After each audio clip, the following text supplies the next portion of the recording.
Pastor, hoje a gente também vê na internet, a gente abre aí Instagram, qualquer rede social, a gente vê diversos cursos, inclusive de igreja. Poxa, seja um líder como Jesus foi, seja um líder de excelência, mas todos são chamados para serem líderes dentro da igreja? Não, porque dentro do processo da liderança, a gente também entende que Deus deu dons diferentes para as pessoas. A gente fala, todo mundo vai exercer algum papel de liderança Sim, na vida, mas uma liderança proeminente, talvez ser um pastor, ser um líder. Nem todo pastor vai ser um pastor sênior, sim, vai ser um pastor líder de uma igreja. Por quê? Porque há níveis de liderança, né?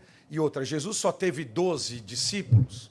Não, a Bíblia não, fala que ele teve muitos muito mais. discípulos. Esses discípulos lideraram em outras instâncias. Então, o que vai dizer a minha instância de liderança é também o meu dom espiritual, inclusive, porque a Bíblia também diz que Deus dá dons Sim, espirituais diferentes aos cristãos. Então, tem pessoas que têm dons de liderança nesse nível e tem outros que não. Por isso que o treinamento também envolve essa questão. A gente tem também esse treinamento lá. Dons espirituais versus dons naturais. Como que eu descubro meus dons espirituais, meus dons naturais? O apóstolo Paulo, por exemplo, vai escrever sobre 5 dons da liderança, dons pastorais, Efésios 4. sim, Apóstolos, profetas, mestres, pastores, evangelistas. Então ele já está dizendo que os líderes têm dons diferentes.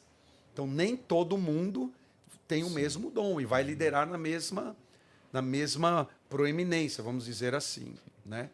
Pastor, agora de maneira prática, quais são as características, ou pelo menos algumas características, de uma pessoa que tem realmente uma mente para governar? Eu, de maneira bem prática, eu diria como José, né? Basicamente essas duas coisas. Discernir as estações da vida, mente para governar é sobre isso. Eu discernir que tempo que eu estou vivendo. Por quê? O discernimento do tempo que eu estou vivendo gera em mim inteligência. Inteligência emocional, inteligência na oração, inteligência na estratégia, inteligência nos passos que eu vou dar, na direção que eu vou seguir. Então essa é uma primeira coisa. E as reações que eu vou ter em cada estação da minha vida, que é o que José nos ensina. Mas também a Bíblia vai ensinar algo muito poderoso em José, que foi pela fé. Hebreus capítulo 11 vai dizer que pela fé José foi o que foi. Então, de maneira prática, a minha fé, que é como eu respondo a cada estação da minha vida, também vai ser muito importante no desenvolvimento da mente para governar. Porque a fé faz parte disso, né? Sim, É a fé cotidiana, ou seja, a fé é o meu relacionamento com Deus, o meu nível de fé, o meu crescimento na fé. Porque fé é como um músculo, precisa ser desenvolvido. sim. O que Deus estava desenvolvendo nesses anos todos na vida de José? A sua fé.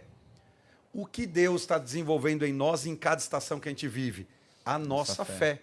Porque Deus não está comprometido com o nosso conforto. Deus está comprometido com o nosso crescimento. Sim, Ele quer que a gente cresça. Então a fé precisa crescer. Então, de maneira prática, precisa desenvolver na fé, precisa discernir as estações, precisa reagir da maneira correta, buscar essa sabedoria nas decisões. Por exemplo, a gente estava falando de liderança, mente para governar, coração para servir. A gente tem muitos pastores, líderes, empreendedores que são pessoas de oração, são pessoas de caráter. Mas por que às vezes não prospera na liderança? Por que às vezes não dá certo? Por causa de, às vezes, decisões sem sabedoria. sim, Decisões mais emocionais do que com inteligência, mais só de reação carnal por causa da estação e não de inteligência e discernimento no espírito por causa daquilo.